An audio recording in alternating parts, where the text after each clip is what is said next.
Gamit ang masaselang larawan at video nang ba-blackmail ang isang lalaking hindi matanggap ang pakikipaghiwalay ng kanyang ex-girlfriend. Nagkakilala lang daw ang biktima at ang suspect sa isang online game. Nasa frontline ng balitang yan si Hannibal Talete. Inaresto ng mga operatiba ng QCPD Station 5 ang 23 anyos na lalaking yan sa pinagkatrabahuhan niya sa Antipolo.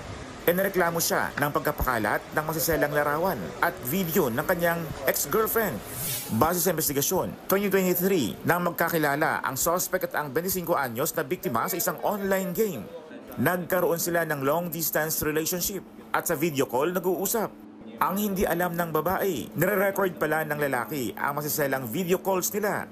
Kaya nang nakipaghiwalay na ang biktima, ginamit ito ng suspect para i-blackmail siya. Kasi gusto niya nang makipag-iwalay. So, since ayaw pa ng suspect,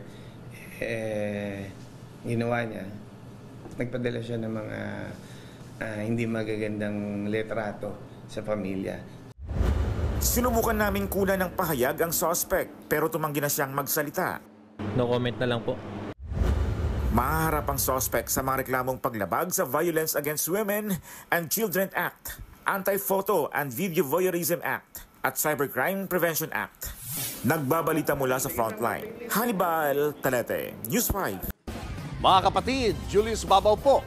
Para sa komprehensibo at makabuluhang balitaan at talakayan, mag-follow at mag-subscribe na sa social media pages ng News 5.